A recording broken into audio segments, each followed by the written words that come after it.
Broadcast 1, race officer speaking. Pressure coming here, pressure coming. We're 1.5 below. Stand by, 2 dives here, boys. We're looking at 10.5 to 42.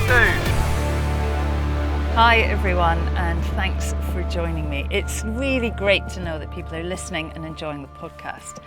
I've been truly loving making it. It's so good to have a bit of time with people, not just desperately trying to get a soundbite. I've also been encouraged by your feedback, so thank you for that. And please don't be shy, keep in touch.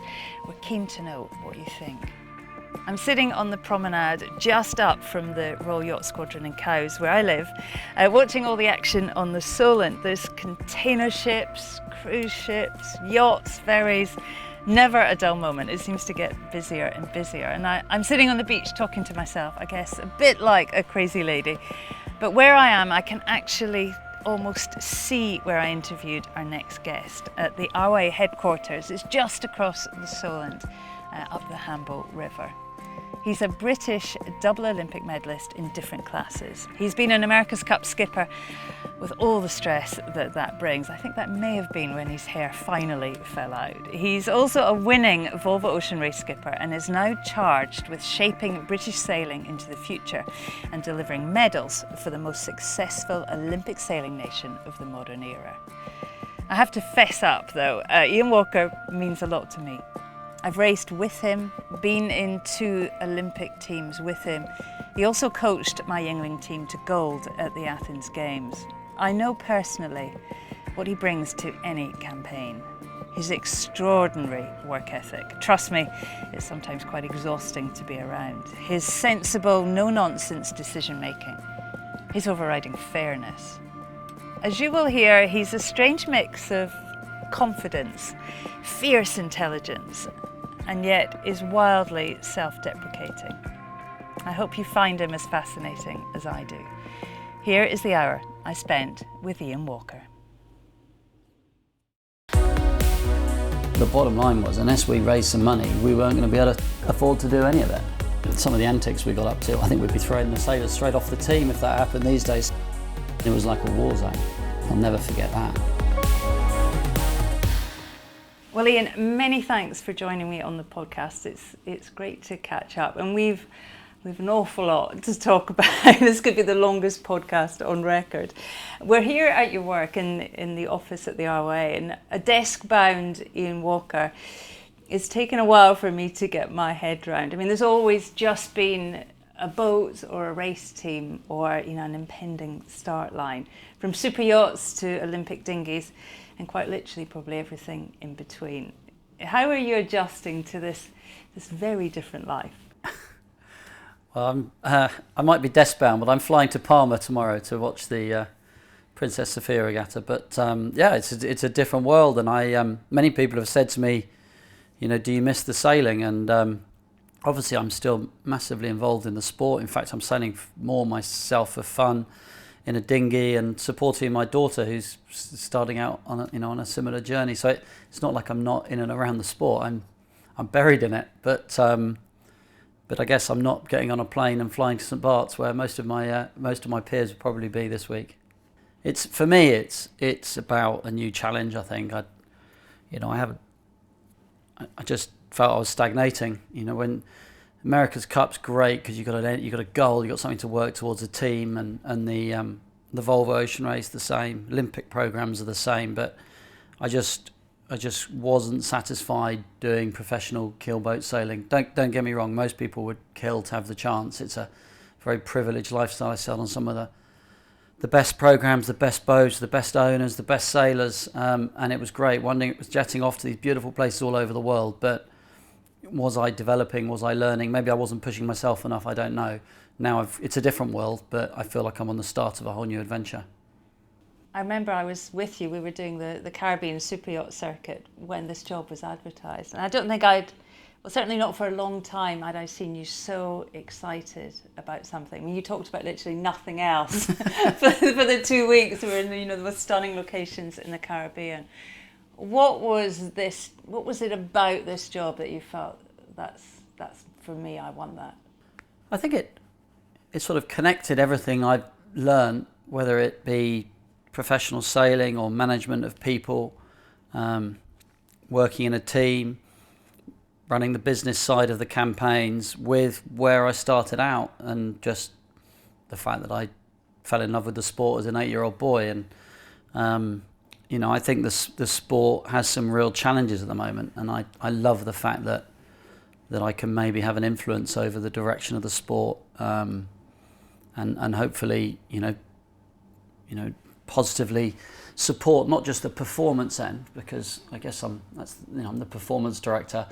Yes, it's about Olympic medals, but in many ways I'm just as passionate about the journey of a junior sailor, youth sailor, what it's like, how keeping people in the sport. And I've had such a privileged life on the back of this sport that I guess it's not that I wouldn't put it as I want to give back. I'm not saying I'm getting paid for being here. This isn't philanthropy, but it does feel like you've got the chance to give something back to the sport and share some of the experience you've had on the back of it. Just explain, exactly what your role is in the RYA.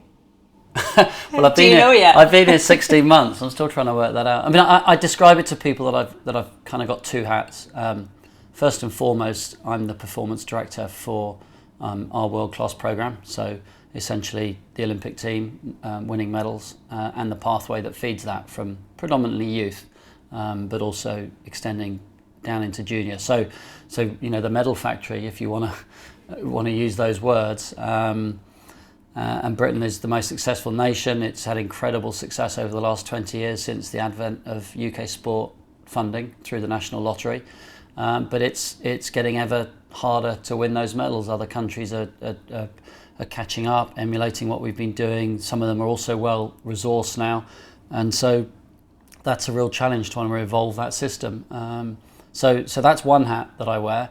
And then the other hat is as director of racing, so the wider racing within the UK. So that could be our technical department, overseeing the technical department, which does everything from measurement of boats to training of race officials, managing, dealing with the rules and disputes, reaching out into different branches of the sport like match racing, team racing, sail measurement, certification of vessels, all the technical nuts and bolts, handicapping, the Portsmouth Yardstick handicapping system, everything really that underpins, racing at club level throughout the UK.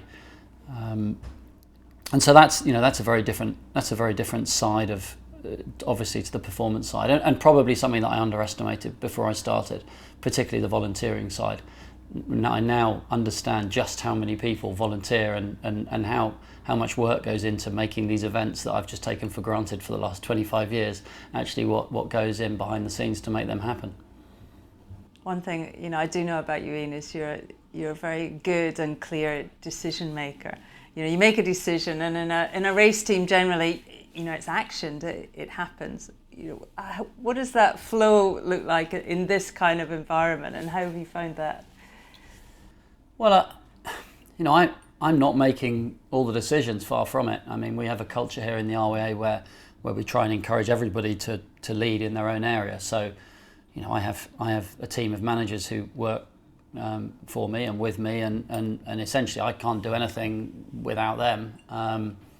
And so, we have a plan, we have a strategy, and we're all working towards carrying that out, and we're all reporting back against it. And some of it's easier to achieve than others. Sometimes we have to change course. I mean, right now, actually, in this building, there's a very big meeting going on around, how we structure our junior and youth program moving forward. I'm not the one sat at the table necessarily making decisions. It's other people sharing their ideas, sharing their experience, bringing me into the room every now and then to see how we're getting on, try and provide a bit of direction, and then of course there's wider consultation outside of the building on everything we do. So it's not Ian Walker sitting at his desk like a military commander telling everyone what to do. Nothing's further from the truth. Well, let's start with the Olympics, Ian. Tokyo is, of course, looming fast, just over a year away. And I was thinking though, the last Olympics in Rio, you and I were part of the BBC's sailing presentation team. You were the live commentator. You coached me in the sailors to gold in Athens. You helmed and obviously won a silver medal in Sydney, and you crewed and won a silver medal in Atlanta. And I'm guessing you were probably at some stage a spectator in Weymouth. I mean, I don't know anyone that's worn so many different Olympic hats. That's a lot of Olympic experience. I mean, how helpful is being, as having done all those roles in your job now? Well, having lots of hats is pretty useful with my head.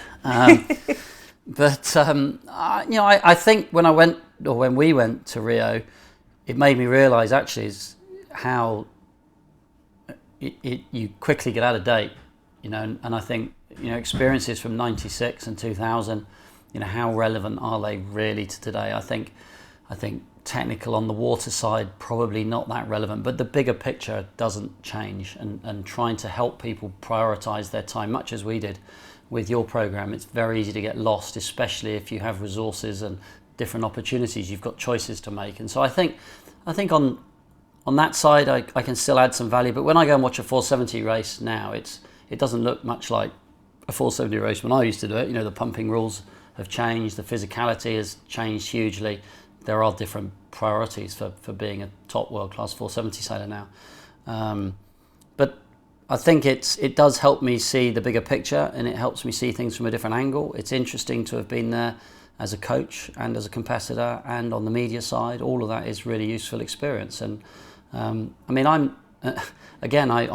probably won't even be accredited in Tokyo. I've got an Olympic manager, Mark Robinson. He's also new in this quad. So really I see my job as challenging him and supporting him to do his job well, which is to manage the Olympic team. So it's not like I'm going to be on the ground in the boat park, holding the sailors' hands every step of the way. Far from it. They're very talented sailors. We've got highly skilled coaches, technically far more able than I am now, and we've got a very capable and skilled and enthusiastic Olympic manager. So I'm kind of the backstop, if you like, if you're allowed to use that word these days. Just trying to help, I guess, provide some more overall direction. I hear about all the problems is probably another way of phrasing it. I mean, you called it, didn't you, the medal factory? I mean, there is, particularly perhaps in the UK, there is a huge amount of expectation and stress to deliver more and more medals. How have you found that? Well, there is pressure for sure, and I guess part of our job is trying to insulate the sailors slightly from that, because there's enough pressure on the sailors as it is without feeling that you've got the weight of a system hanging on you. So and it's getting harder to win the medals. There's more and more jeopardy, with double points medal races and races being held in close to the shore and more sort of sketchy conditions. And although hopefully that won't be the case in Japan, because it could well be a predominantly onshore kind of ocean venue, but it's there's pressure.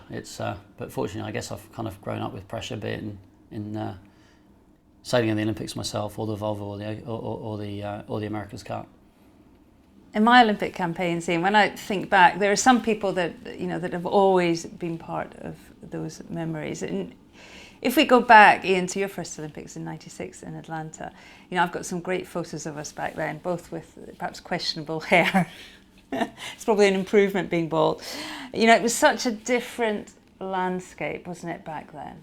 Yeah, it was. I mean, I remember we did most of our training sleeping on the floor of the loft in a house which we were all sharing in the grounds of the sailing club in Savannah, and it was like nigh on 100% humidity, almost impossible to sleep.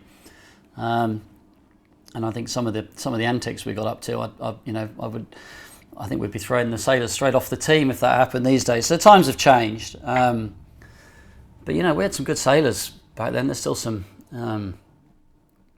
It was different, but I think it was also very competitive, and many of the challenges were the same in terms of dealing with that environment, dealing with that pressure. And I think you'd relate to that more than anybody. And at the Olympics, it is different to every other regatta you do, and some people thrive on that and some people don't. So hopefully the things that we've learned over the years we can share with the ones, particularly the newer ones, for their first Olympics. There always used to be an expression that you never medalled at your first Olympics. You kind of go once and get a feel for it, and then there's maybe second time around you'd have a chance of winning a medal. Well, there isn't time for that anymore. Everybody's expected to medal at every Olympics from the word go, and people have demonstrated the ability to do that. There was a real lack of resources, though. I mean, how did you and your helm, Johnny Merckx, arrive in Atlanta in a position where you could win? Well, I remember one of our first meetings when we teamed up in '94. I remember we had a meeting with Rod Carr, who was the then Olympic manager, and we sat down and talked about our goals and what we wanted to achieve. And I remember we got to the end of the meeting, and the last bit on the bit of paper was money. And we'd all talked about all the sailing stuff, but the bottom line was, unless we raised some money, we weren't going to be able to afford to do any of it. And we literally set about, over the period of months that followed that, trying to raise the money that would enable us to do the program. And that's what everyone had to do. It was you had to effectively run your own business, whether it was from sponsorship, and it was very early days. I mean, I'm literally the first campaigns that had an email address and would write to sponsors and try and get private people to support us and feel like they were on the journey. It was all completely new back in those days, and if you had to work in order to earn the money to then go abroad and train for a bit, that was just completely normal, and still it still is for some people to this day. And I guess where it all changed in the UK was when the lottery funding came in post '96, and Britain was very well placed, having won 2 medals in '96 with Ben Ainsley and ourselves, to really be at the front of the queue. And then the performances in Sydney sort of cemented that, and sailing sort of been on the crest of a wave, so to speak, ever since. So it's completely changed, and that's enabled the sailors to be more professional, to be more focused. They have far more coaching, far more technical input. And I'd hazard a guess that we ran our whole campaign on less than what most teams would spend in 2 or 3 months now. And I vividly remember that from my 470 campaign in '96, the budget increased tenfold from my doing 470 campaign in '96 to the Star campaign in 2000 in terms of the money that we needed to raise to be able to get to the start line. I mean, it was quite the accomplishment. You think back to the culture then. Team GB finished 36th on the medal table in Atlanta, and you and Johnny walked away with one of the very few medals they won, with a silver medal. Why do you think you managed to do so well in that kind of environment where others didn't? I think Johnny and I started out sailing 420s. We were both helmsmen. He beat me in the youths. In fact, he generally always beat me. We were first and second in the youth championships in 420s, and he was smaller. I was really too tall to be helming a trapeze boat. And then after sort of racing against each other, I did 4 years in a 470, again a bit big really. We finished 4th and 5th, I think, at the Olympic trials in 92, Barcelona. By then I'd finished university, and it was after that we teamed up, and I realised that I was going to have to crew. And I think actually, Johnny was just pure talent in terms of making a boat go fast, and I think we dovetailed very well together. I was more interested in the tactical side of things and the rules side of things. He was much better technically. He was just a raw talent in terms of sailing a boat fast, and it was, the timing was right. The courses, the world was just changing from long 1 race a day triangle courses, triangle sausage, 6 races a week, to suddenly shorter courses and a lot more emphasis on being able to change modes fast, make decisions fast. And we were just right place, right time. And we obviously had really good kit put together because Johnny was working at Norths, and we were very invested in the technical side of the masts and sails. And and we just had an edge. We had a boat speed edge. We had a super strength, and anything over kind of 12 knots, we would generally win the races. And unfortunately, we also had a pretty big weakness in the light, and that's what undid us at the games. And actually, we could have easily not won a medal because it was quite a light Olympics. But Johnny and I, we knew we were quick. We had fun together. We were, I think we worked really hard, but we also created this image that we were just larking around, and I think we got under people's skins as well. They kind of got to the point where they felt they couldn't beat us, and although inevitably the Ukrainians did at the Olympics, so our luck ran out a little bit. But we had a lot of fun doing it. Did you enjoy that element of it? I mean, looking from we were part of the same team, but on the outside there was a real sort of swagger about the two of you. A professionalism, but a confident swagger, I'd say. Well, I suspect we weren't as confident underneath as we kind of made out. And I do look back on it and think, actually, what could we have achieved if we'd worked harder or if we'd done it a different way? If we were as fit as people are now, had we known, there's always ifs and buts. And, we'd play 9 holes of golf at 6 a.m. before going sailing in the afternoon. That would kind of be normal whilst training in the Olympic venue. I think you'd be kicked off the team if you tried to pick up a set of golf clubs whilst training in Japan right now. So it's just a different world, and we played up to it. But I don't think anybody put any more time on the water than us. We kind of worked hard and played hard. So Ian, a year after medalling, you and Johnny were together in Italy, and Johnny was tragically killed in a car accident. You were with him. From the outside, that moment had a profound impact on you, and we all know, it was a terrible time for everyone that was close to Johnny, but perhaps especially for you. Looking back, how would you say that event shaped your life? Well, it changed me. I think you'd have to talk to Johnny's father, Johnny's parents at the time, and Millie, his partner at the time, obviously had a much bigger influence on their lives than mine.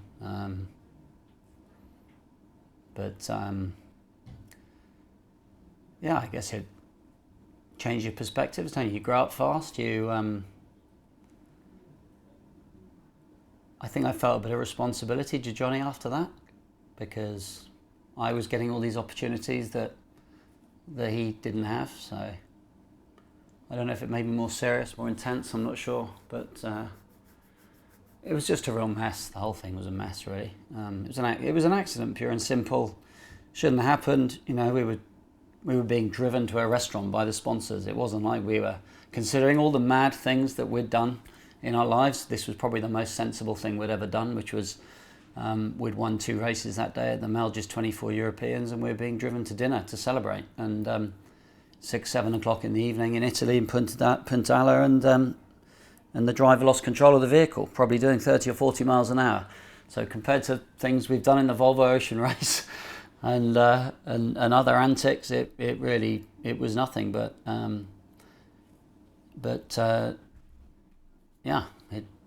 It certainly changed my life. And the next year, I was very lucky because people rallied around. A very good friend, Tim Robinson, sailed a 49er with him. That was all new at the time.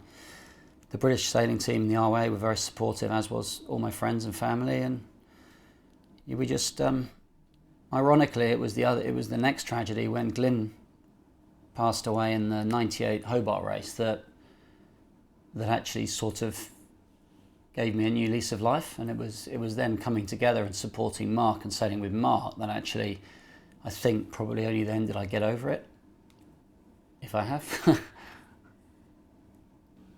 How did that happen, that you ended up in the Star with just over a year to go to the Games? Well, I was in Australia sailing 49er. I just finished 8th in the 49er world, sailing with Tim Robinson, and obviously I knew Glyn well from the Olympics in '96, and actually I was supposed to sail that Hobart race, and then the reason I didn't, I pulled out because my then girlfriend, now wife, got time off of work to fly out to Australia, and I thought I couldn't really set off on an offshore race if she's flying out to see me. So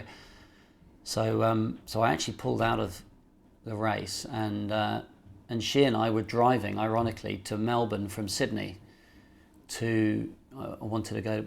Well, I think we were racing the 49er event in Melbourne, and we were trying to get to the Boxing Day Test, I think, cricket. And we heard it on the radio, and we were actually driving past Eden. So we pulled into Eden, where a lot of the boats were coming in, and it was like a war zone. I'll never forget that. And obviously we heard that Glyn was missing, and I'd had a lot of calls because in England the message had gone out that British Olympic yachtsman was missing, and of course everyone knew, my friends and family all knew I was in Australia, so I was getting a lot of worried calls because people thought it was myself. And then I was there in Eden, kind of hoping that Glyn's boat would turn up. So anyway, that Sword of Orion, Glyn was lost, and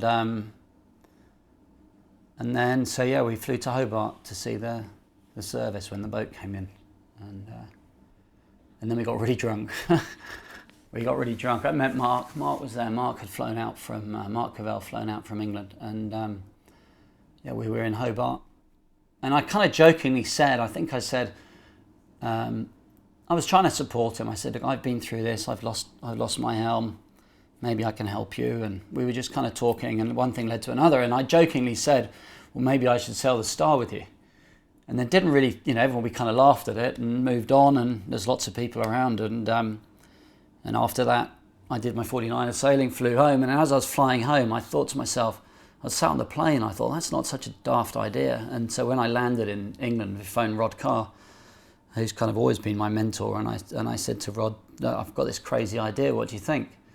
And he said, I think you should give it a try. So I phoned up Mark and Glynn's Star was in Miami, because they did all their sailing in Miami, like most Star sailors.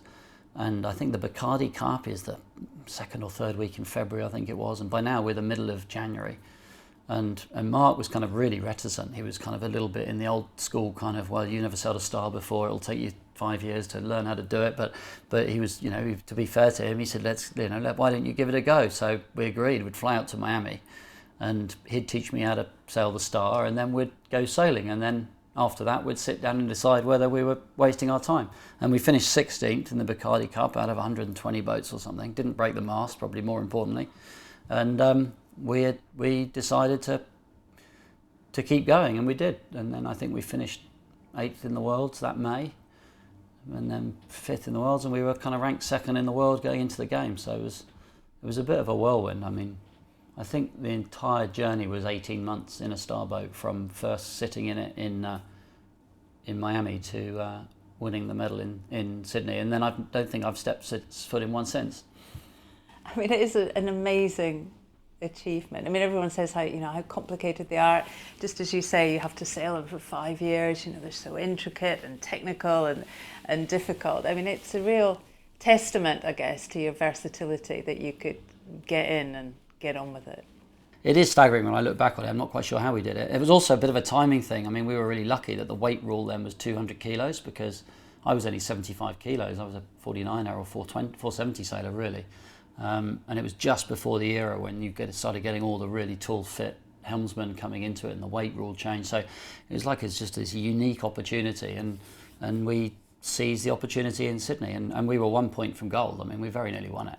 Really nearly won it. So we took a lot of risk at that regatta, and most of it paid off. Maybe Johnny was helping us, I don't know, and Glyn, I don't know. Maybe there was 4 of us in the boat. It'd been the toughest probably ever a few years. Ian, what did it mean, I guess, for you and for Mark to medal in Sydney?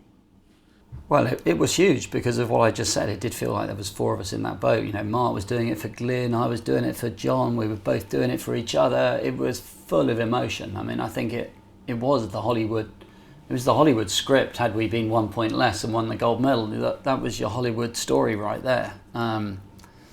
But I don't know, it sort of also felt like we were part of something bigger. Like what did we win? 3 golds, 2 silver, I think, and Union Jacks all over the Opera House. It was just again a kind of unique moment in time, which you were very much part of. I remember talking to you before you went up on the podium to get your gold medal. I think I said something on the lines of "take it all in." I can't remember exactly. You probably can remember. I'm not sure. But you said, we were waiting in the tunnel. Because the medal ceremony obviously was at the Opera House, and we were waiting for the medal beforehand. And you phoned me and said, "Look, enjoy every second. This may never happen again." I was wrong. How wrong were you? I didn't believe in you enough there, Shirley. But no, that was the thing. Take it all, and actually, it was a unique moment that will never get repeated. So it was and I had family there, and a real privilege to be involved in that. We were completely deluded if we thought we were going to win, but I'll never forget the moment when we were out. I didn't have a good track record of adding up the scores. The America's Cup, you only remember the winners, whereas the Volvo race, everybody has their story to tell. Well, while we were all deep in Olympic campaigns, of course, Russell Coutts was winning the America's Cup for New Zealand, and GBR Challenge was born. So you jumped almost straight from the start to the British America's Cup team. A young skipper leading the challenge. You know, how exciting and perhaps how daunting was all that? Well, it was certainly daunting. Again, timing in life is everything, isn't it? I just got to the point where I'd won a medal in dinghy and helming and crewing and in a keelboat, and suddenly Britain has its first America's Cup for 17 years, and these really talented sort of generation ahead of us, the Eddie Warden-Owens, the Mike McIntyres, Laurie Smiths, Chris Laura, kind of were just past their sort of era, and Peter Harrison turned to me to run his team, and we had a really good sort of generation of sailors, the likes of Andy Beesworth, Andy Green were ripping up the match racing tour, and Ado Stead, who I'd done a lot of sailing with at university and in 470s myself. So, we had a really an exciting bunch of people, and not to mention all the talent we had, across the Admiral's Cup scene. And so there was I trying to bring it all together. And again, I didn't know anything about it. I don't think I'd even been to the America's Cup. And now I was going to skipper a boat. I hadn't even helmed on the match racing tour. So, but I tried to be well organised. I tried to surround myself with the best people I could. And we actually had a really good bunch, and we had a good sailing team, and we fell down because we were late and because we weren't fast enough, and it really hurt.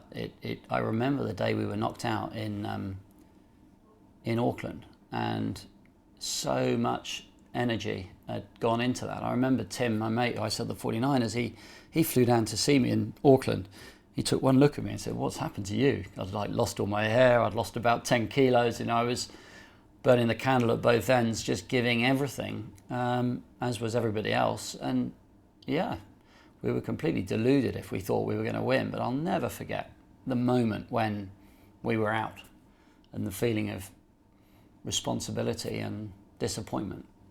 Do you ever, I'm surprised with that, because you're such a realist in your sailing. When things aren't going well, you're completely on it. Was there a moment where you thought, this is not going to end well, where you knew, you were off the pace? Speed is everything, particularly in the Cup. Yeah, you know early enough. I suspect we hadn't got as fast as the winning boat from the previous Cup. I suspect if we'd raced against NZL, was it NZL 60? NZL 32 maybe it was back then. I think it was NZL 32 that won in 2000. And so I guess we knew, and you can't help but look over the fence at what other people are doing, and then they were ahead of us. And I'm sure if you asked Ben Ainslie the same thing, he'd say the same thing in Bermuda. They knew they weren't going to be fast enough, and yet Ben's the one who had to lead the team, and he had to stand there in the press conferences, and he was the one who had to motivate the shore crew and the sailing team to keep giving 100%, even when you kind of know the game is up. So you cannot ever believe it's up, because everyone's turning to you for direction. So you don't even you cannot believe it's up, because otherwise how does everyone else go to work and give their best? And if you don't have everybody putting in the same direction, giving their best, then you've had it. So what do you think you learned from that time? What didn't I learn? What did I learn? I guess the principal lesson was that nothing's as important in the America's Cup as having a fast boat. I guess we thought it was about sailing, and we went to the gym and we got as fit as we could, and we analysed everything in sailing and racing terms. But if you're not fast enough, you might as well not know any of that, because it's irrelevant. So I learned, I'm not trying to say we were faultless, I'm not trying to say we were the best sailing team necessarily, but I'm just trying to say that if you don't have the design side sorted, then you've had it. And I think it was naivety really, in terms of trusting where we're going to end up on the design side, and not questioning enough, and not having an experience. And if you look at the likes of Russell Coutts, I think that's where he stands out, because he's got that engineering background and that that willingness to get involved in all those areas, whereas it's never really been my key strength. And my attitude would be to hire good people and trust them, and that probably isn't good enough in that environment. And I suspect Ben might say the same thing with his reflection with Bermuda as well. I'm sure that was one of their key learners. I'm sure they think that they were one of the strongest sailing teams in Bermuda, but they didn't really get the opportunity to demonstrate that. So, very, very similar in many regards. What about the next Cup? What kind of chance do you think Ben's got this time around? And perhaps what impact would it have here in the UK if he did pull it off? Well, he's got a great chance, hasn't he? I mean, if you look at what makes a successful America's Cup team, it's experience. Generally, you don't, with the exception, I think, of a Lingy, who did it by hiring essentially the guts of another team, you generally don't win it first time around. And, I guess Ben and his team have not only paid their time, but they've also brought in the experience of people who've won it many times over. And they got the money. So you need the experience and the money. And you need the time. And, they didn't stop. So really, they've got as good or better chance than anyone. And I don't think they'll hide from that either. I don't think there are any excuses this time, and I don't think Ben will look to any. I think they can win it, and I really hope they do. As to what impact that would have, well, I think it would have a huge impact when you look at other nations who've won it. But it's hard, isn't it, for sailing in this day and age? It's hard to compete with football and hard to compete with the other major sports. But I think it'd be pretty big news. It'd be a big party, that's for sure. Ian, I really wanted to talk to you about Athens, the 2004 Olympics. My team were campaigning for the Games, and we were really struggling. And I think I got Rod Carr to call you and ask you if you would help. And not for a moment did we ever think you were going to say yes, but you eventually did. I mean, what were you thinking? You've gone from running this America's Cup team in New Zealand, it's all very glamorous, to my inflatable, my collapsible inflatable rib. Exactly, a tiny little rib in Palma Bay with 3 crazy women. Well, yeah, I mean, at that time, I'd really known the Olympics is what I'd known. That's what I'd dreamt of doing. That's what I did in '96 and 2000. And this was the next quad, so this was really like, that was the world I knew. And there was no sense in going into the Star because the weight rule had changed, and because by then Ian and Bart were dominating in the Star, so it would have made no sense at all. So yeah, but I guess it was my sort of Phantom Olympic program in a way. It was too late for me to do my own. There was no obvious route, and this was an opportunity to be involved and make a bit of an impact. And I don't think I'd have been able to do it with a team that wasn't going to fully commit. And you girls, nobody was more committed than the 3 of you. So yeah, it was quite a journey. I always remember the first day you joined us. You arrived the night before. We were staying in Palma. We'd no money. We were in this dreadful apartment, no heating, lots of blankets. And we got up in the morning to go running. By the time we came back, you'd already been to the boat and you'd catalogued, every block, every rope, every nut, every bolt, every washer.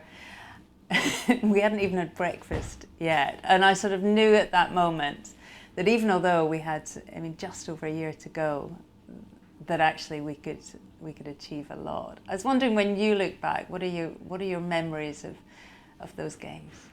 Well, the one thing the America's Cup teaches you is to get up early in the morning. That and having a child. And I think that there is a lot of truth in that, actually, and I hear it from some of our sailors now, that you don't realise what a full day's work is until you've actually gone and done one in the America's Cup or other, Volvo World. But you weren't successful. It wasn't for a lack of effort that you weren't being successful at the time. I think I remember flying into Athens once, and the first thing I said is, you've got to stop sailing, because you were just all exhausted.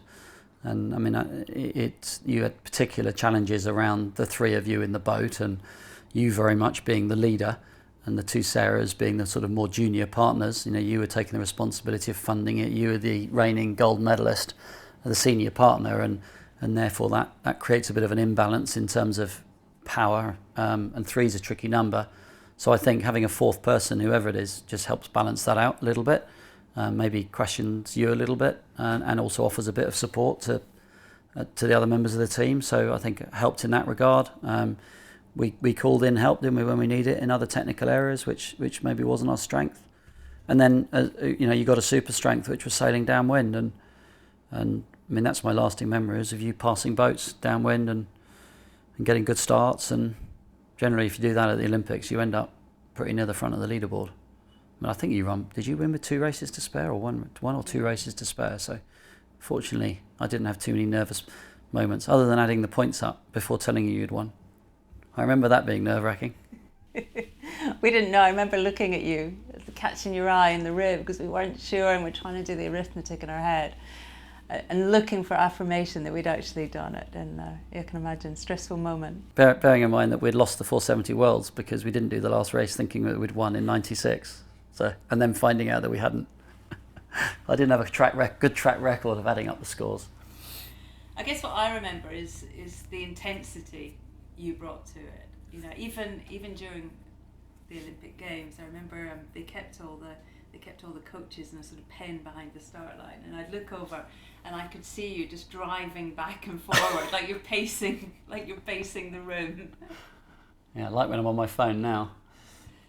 Yeah, it's hard. It's not easy watching, and it's a nightmare watching your children sail as well, because But I guess that's something I just have to learn.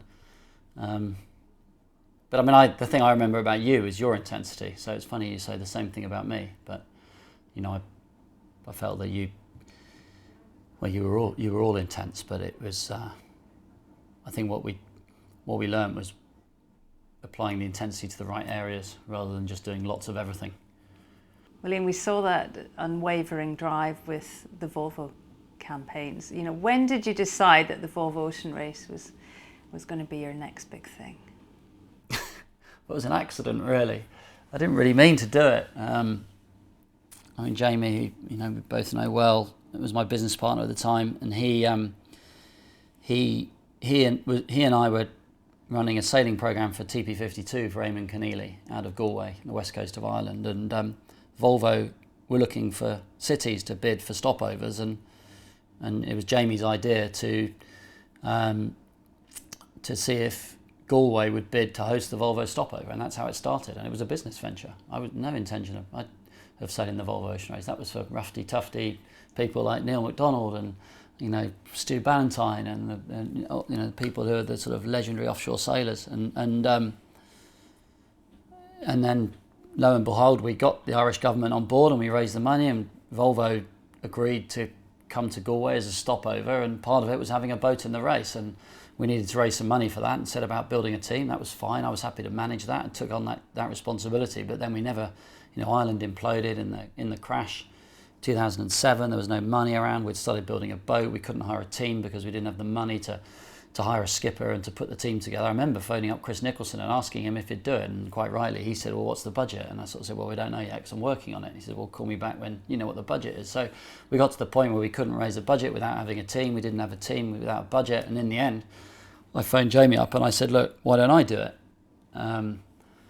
Because I've got a bit of a reputation in the sport, and maybe I can get some people to sail with me and we can sort of make the rest up as we go along. And so the next, I think the longest offshore race I'd done at the time was the Fastnet in the Admiral's Cup on the Mum 36. But I'd sailed a lot of keel boats, and yeah. How hard could it be? How hard could it be? And well, the answer is very hard indeed if you don't surround yourself with good people. And the miracle of that campaign was the fact that we managed to persuade, Ian Moore and Neil MacDonald and Damien Foxall and Justin Slattery, and we managed to persuade all these fantastic sailors to come and do it with us. Not for the most money. Some of them were doing it because it was Ireland. Some of them were doing it because of the other people doing it. And off we went again. And it was, unfortunately, it ended up being a very similar story to GBR Challenge in the America's Cup, where we ended up with this fantastic team and a really slow boat. So, unfortunately, you get a similar outcome. The only difference was this time round, we just had some magical moments. And although I won my third Volvo Ocean Race, that race is the one that I have all the memories from. It was much more of an adventure. That was the race where we saw icebergs. That was the race where, my first trip into the Southern Ocean, I remember wiping out, breaking the boom in the Southern Ocean, sailing 3,000 miles without a boom, a crazy windy Atlantic crossing coming into Galway, and then 25,000 people in Galway town harbour at 3 o'clock in the morning to greet us in. And the whole project became this amazing success story, even though we finished fifth. We had enough podium results, and it was just this amazing story. And the stopover was such a huge success. Over 500,000 people visiting Galway. The population of Ireland was only 3 million people or something. It's one of the most surreal moments, I think, in sailing folklore. That stopover in Galway will never be forgotten. Never. And it was my daughter's birthday, and I managed to get the whole crowd to sing happy birthday to my daughter. I remember that. She was probably never forgiven me. She was about 6 at the time. But and that's what the Volvo race does, that it just creates these magical moments, and you don't have to win the race to be part of it. And every race you can think of teams that have made a name for themselves and people whose lives have been changed through the experience of the Volvo Ocean Race or the Whitbread in days gone by and the Ocean Race in the future. And that's what makes it stand apart from the America's Cup. The America's Cup, you only remember the winners. Whereas the Volvo race, I think, everybody has their story to tell. I guess though in your third campaign, winning was becoming important. What did it feel like after 3 goes at it to finally pick up the trophy? I think the first thing I said when we finished was, "Thank God I don't have to do that again." It was vindication, really. We did amazingly well to get the job of managing the Abu Dhabi campaign, and after a torrid campaign where we suffered a broken mast on the first night, delamination in the Southern Ocean, and a general lack of performance in anything other than light winds, we were very fortunate to keep the backing of the Abu Dhabi government to run their second campaign, and I think that just came about because they trusted us, and we'd been open and honest, and we'd managed things well. It just hadn't gone our way, and then the third campaign was really just incredibly boring. Like, nothing went wrong. We had really good people. We had a good plan. We were first on the water. We just did everything we set out to do, and we were in the top 3, I think, in every leg until the last couple of legs of the race when we pretty much already won it. It was just a really professional. It was like a football team that goes out and wins 1-0 every time and wins the league. It was just a thoroughly professional job, really. And for me, it was vindication. The reason I did it again was that I knew that we were as good in many areas as the people that were winning the race. We just hadn't done everything well enough. And the one design was a big part of that. Basically, that gave us the opportunity to compete on a level footing technically. 3 Volvos on the trot, and before that you'd done the Cup, you'd done numerous Olympic campaigns, but you go away for a little bit, but you come home. What's that like? Week after week, over and over again, heading out into the ocean. What's that like in your life, running like that? Well, it definitely takes a toll on family life, and in many ways the America's Cup is a bit easier because we moved there as a family. You're effectively going to work and coming back at night. The Volvo was difficult. It was a lot of time away from home. It's a lot of fun, especially if your kids are of the age that they can come to some of the stopovers. It's a lifetime experience for them to be involved in that. But I wouldn't say it's normal. I think one year I did 75 flights in one calendar year, which is, when you go into the airport more than once a week, you've got to ask some questions about whether this is what life's about. So that's one way my life's changed a lot now. Home a lot more. I'd like to say I work office hours, but in reality it's a little bit more than that. And I don't think I'd be happy with just doing a normal job. That's not the way I'm wired. Like I said, I'm off to Palma tomorrow, and how great's that? I'm going to get to witness the best Olympic sailors in the world hammering it out in Palma, one of the best venues in the world. So that's my work for the next week. That's pretty good as far as I'm making it. And one of the nicest things about what I do now is I can sail for fun, and I think one of the things you give up when you sail professionally is that ability to sail for fun. I mean, I've never taken myself too seriously. I've always been prepared to go and do other regattas, and even if it means me getting beaten up, as you know, by people who do more of it. But I can now genuinely, I am in loving sailing for fun at my club on a Wednesday night, sailing, maybe taking people who don't even sail, crewing for me, helping out with the kids or whatever. It's just sort of more normal, more normal society life, I guess. And I get a great thrill from watching my daughters sail as well. So, you know, I've only got so many years, haven't you, before they move on. So, trying to make the most of that. That's quite a skill to be able to go back into club racing after 30 years, I suppose, at the top of the sport. That's quite something.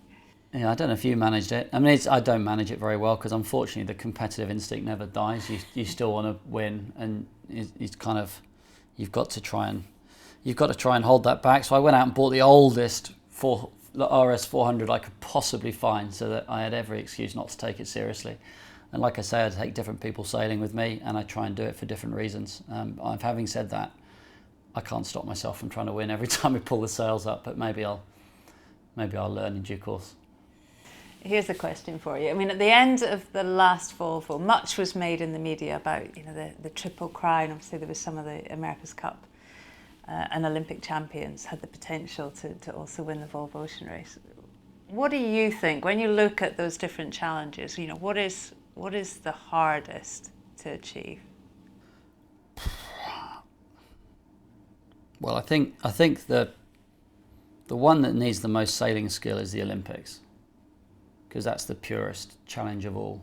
The Volvo and the America's Cup is much more about, you know, the money, politics, and a wider team. So the stars have to align for you to get all of those things right, or you have to make it happen yourself.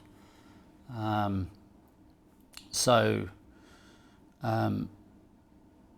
would say that the Olympics is probably the purest test of skill. I'd say the America's Cup is probably the hardest to make happen, just because of the scale of the budget that's involved and how much of it is out of your control. And the Volvo really depends. It depends on the rule, I think.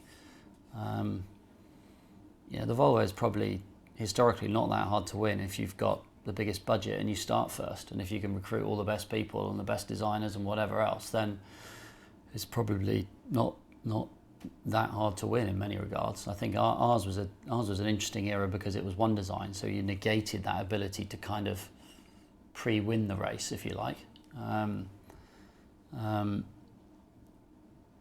But you still had that impact of the teams that start first and are best resourced are able to hire the best people, and it's about people. Getting the right people together, and then if you're the leader, then making sure that those people have the clarity and know what the plan is, and that's really your role in the whole thing. So, what do you think of the changes that's going on with Volvo now? Well, I watched the webinar. Was that a webinar? I think it was a webinar the other night, and I was pleased to see some positive news in teams. Again, I don't read everything that comes out. I'm not involved in it in any way. I'm obviously very loyal to the race, and I want to see the race do well. I think it's hugely important for the sport for that to happen. But I think economically, it is a real challenge. Fully crewed, round the world team, professional. The budgets are such that it's very hard to see sponsors supporting that. I think we've gone through a kind of golden period where companies would look to that kind of sponsorship, and it's increasingly difficult for a variety of reasons, such as financial regulations to all the different ways you can market your company that don't begin with putting a branding on the side of a boat. So I don't quite understand with the two boats how that's going to work. You know, who's going to win the Volvo race? Is it this boat or that boat? I think the Volvo 65s will always be the sort of second-class citizen to the 60s. But as to whether I've got a better idea, no, I don't. The only thing I thought actually was whether they might not have been better off going the whole hog and making it a double-handed. If they'd done a double-handed, potentially even double-handed mixed race, it could have been like the graduation from the Olympic event, and you could have used the same boats. But as soon as you who would you have gone with? Double-handed. You, Shirley. Are you not free? to have thought of it. I don't think anybody would want to be stuck on a boat with just me for 3 weeks. The icebergs would be the least of it. Exactly. I mean, Ian, people in the sailing world really value your opinion. They want your opinion on what's going on. I mean, you're seen as one of sailing's real statesmen. You know, do you see yourself now in that kind of role?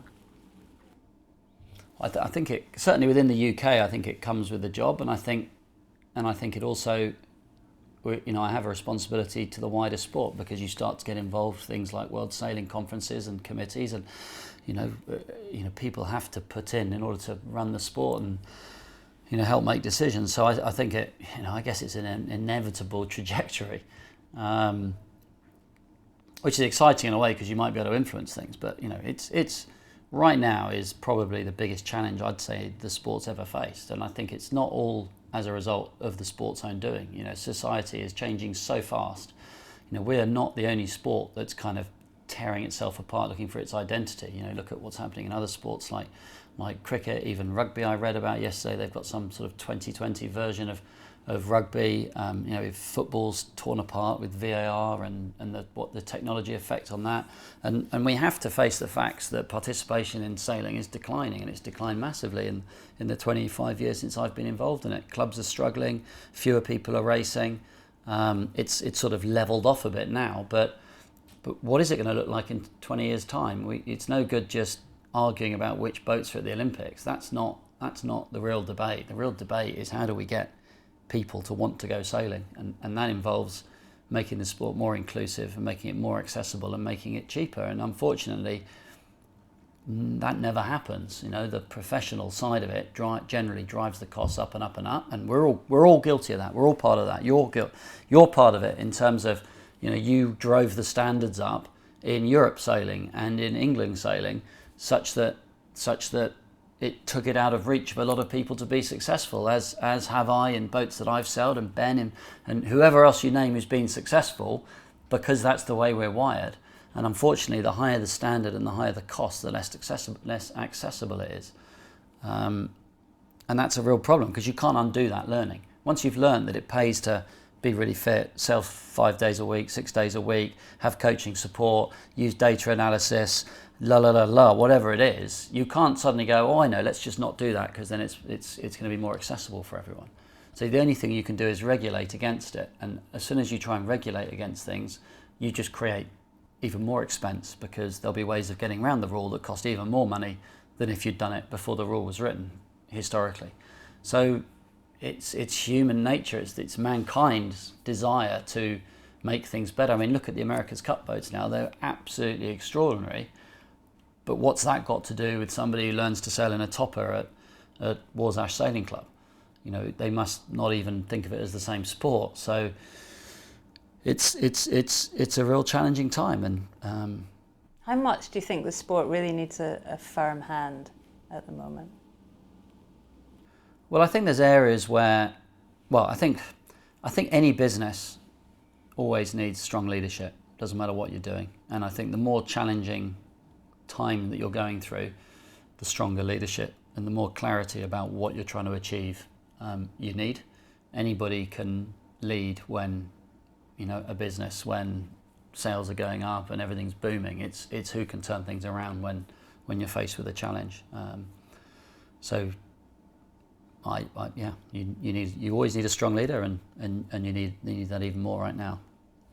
Right, we've been going quite a while, but I want to talk to you a little bit about the next Olympic Games. It's not long to go to Tokyo, and in what kind of shape is your team in? Well, I think we're in pretty good shape. I mean, we're the only nation to have qualified for every event, which kind of meant that we were roughly top 8 at the Worlds last year, and also the Worlds wasn't really a target event for us. So whereas for some nations that was an Olympic qualification event, for us, we kind of, because it was in Aarhus, which is a Northern European flat water venue, we didn't deem that to be particularly relevant to the game. So we put in good performances, even though it wasn't really a target venue for us. There's no doubt we have a medal prospect in every class. I think the challenge we've got is winning medals and not coming home with a load of people finishing 4th, 5th, 6th and 7th. And some of that will be within our control and some of it won't, because the competition is so tough that at the end of the day it's a sport and people are going to have to perform on the day or in the week. So all we can do is help. First of all, we've got to select the strongest team to perform in venue in Enoshima, and that's what we'll be doing over the next year. And then we've got to make sure that we help them prepare for that venue as best we can. And we've got a good plan, and we've got good athletes, and we've got good coaches. And watch this space. But there's plenty of other countries. I mean, there's Holland are really strong at the moment, and some of it is a timing thing. You just happen to get certain athletes maturing at a particular time that kind of coincides, and some of it is a sort of more systemic thing. And I think the hardest thing we have is probably our strength in numbers. Probably the fact that we're fighting on 10 fronts, which is great because we've got more medal chances, but that takes a lot of resource and effort to do that. I mean, Britain is the most successful sailing nation in the modern Olympics, and lately have done really well. But watching it develop, it seems harder than ever now. You can't just sail for longer. You can't just invest in your equipment. It seems harder to guarantee that success. Yeah, and that's a product of the standard going up across the board, and it's also a product of the event. Courses, shorter courses, more jeopardy in the racing, non-discardable double points medal races. All of that makes it harder to kind of guarantee success. And I think much might depend on the conditions in Enoshima. If we do get sort of consistent onshore winds, which is kind of one of the wind regimes, then we might sort of see a pecking order developing. And I think if we get the conditions we experienced at the test event last year, which is offshore, really gusty, shifty, snakes and ladders type condition, then all bets are off. I think it's going to be much more about the people who don't feel the pressure and who can think with a clear head and roll with the punches. So many questions, so much to do, Ian. We better let you get back to it. I mean, how have you found the podcast experience? What do you think of them? I'm probably talking too much. Well, I hope somebody listens to it, and it feels a bit like this is your life. It's sometimes good to look back, sometimes good to reflect, and sometimes think about how you've ended up where you are now. But I guess we try and spend more time looking forwards than backwards generally. Well, Ian Walker, it's been great to catch up. Thank you so much for your time. I know you're a busy man, but all the very best, particularly for Tokyo. Thank you. Thank you very much. It's some story, not just of talent, success and winning, but of heartbreak and of taking opportunities and making decisions with real integrity. It would be great to hear your thoughts on one of our sport's real leaders. Next month, we have a big treat in store. The fastest man around the planet and the youngest ever Vendée Globe winner. We meet French offshore phenomenon Francois Gabart in Slough, of all places, in southwest London. You'll hear a bit more of his plans next month. And if you actually want to know what it's like to be tearing through the Southern Ocean at 40 knots on your own, then this edition is truly unmissable. Until then, we'll keep you up to speed on upcoming episodes via social media. On Twitter and Instagram, I'm at Shirley Sail. Facebook, it's just me. Or email us at podcast@shirleyrobertson.com. It would be really great to hear from you. Maybe there's a sailor you'd love me to interview, so let me know and I'll do my very best to get them on. I've got to say a massive thanks to Tim at Vertigo Films for keeping me right and also for producing the podcast. Thanks again, everyone, for listening. Have fun on the water and sail safe, everyone. This is Castle 1, race officer speaking. Pressure coming here, pressure coming. We're 1.5 below. Stand by, 2 dives here, boys. We're looking at 10.5 and 42. This is Castle 1 standing by. Out.